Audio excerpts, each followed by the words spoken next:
So, Senator, let me first ask you, why should Kansans care about the farm policy that you are working toward as part of your platform? Foreign policy? The farm policy. Well, because we believe in family-based agriculture and not corporate agriculture, not factory farming.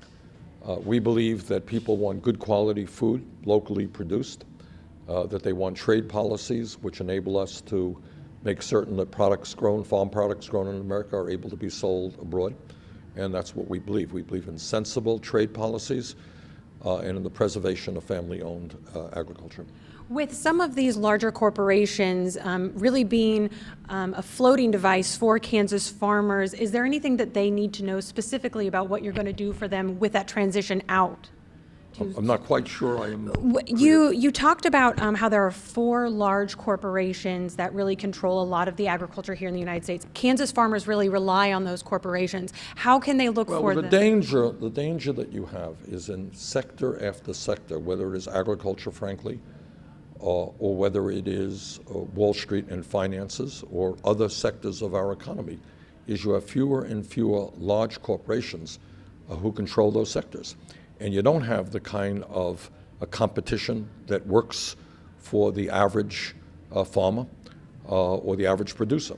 And that concerns me very much. One of the issues that we have to deal with as a nation is that fewer and fewer multinational corporations and wealthy individuals have enormous control over the economic and political life of this country. And I think we should all be concerned about that. Now, Kansas has had a history of volatility when it comes to equal rights and LGBT issues. Can you talk to me a little bit about what you want Kansans to know when it comes to your platform there? I believe that as a nation, we have got to move away from discrimination. That's the simple truth. I am terribly opposed to bigotry and discrimination, whether it is to African Americans, whether it is to Latinos, whether it is to the LGBT community, whether it is to anybody. We are a country, as Dr. Martin Luther King Jr. reminded us, where we have to judge people based on their character as human beings, not on the color of their skin or what their sexual orientation may be. So count me in as somebody who believes very much in gay rights and the rights of all people to live their lives without discrimination. Now, Governor Brownback just cut funding to some of our higher education because our state is failing to meet its monthly revenue threshold. Can you talk to me a little bit about how your plan for free college works into that? It's not free college. It's free tuition at public colleges and universities. And I have I know Governor Brownback a little bit. We served in the Senate together. Philosophically, we have some very strong disagreements.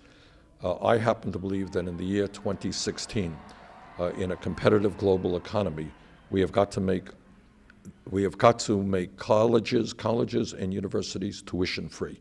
And the reason for that is that, in my view, all of our people, our young people, deserve to be able to get a college education regardless of the income of their families. It's just not right to say to somebody, well, you're bright, you've done really well, you could do well in college, but you can't go to college because your family does not have a lot of money. And the other issue is, many of our young people are leaving school deeply, deeply in debt, and they're paying off those student debts for 20 or 30 years. That's pretty crazy.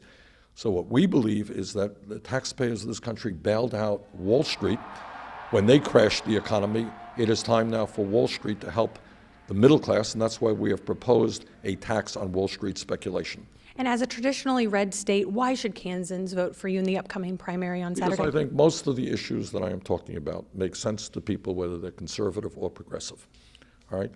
Do people think you can make it on $8 an hour, minimum wage, 7.25 minimum wage? The answer is no. Most people know we have to raise the minimum wage.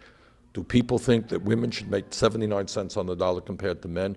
Most people, conservative, progressive, do not. We need pay equity for women workers. The infrastructure in this country, our roads and our bridges, our water systems, our wastewater plants, in many parts of this country, they are collapsing. All right, everybody knows we have to rebuild our infrastructure. Whether you are conservative, whether you're progressive, we can create 13 million jobs rebuilding our infrastructure.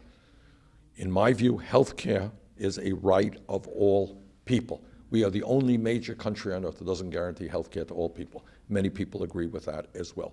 So I think the issues that we are talking about are issues that make sense to people regardless of their political views, and I hope then on Saturday there will be a whole lot of people coming out to the Democratic caucuses, and I would very much appreciate their support.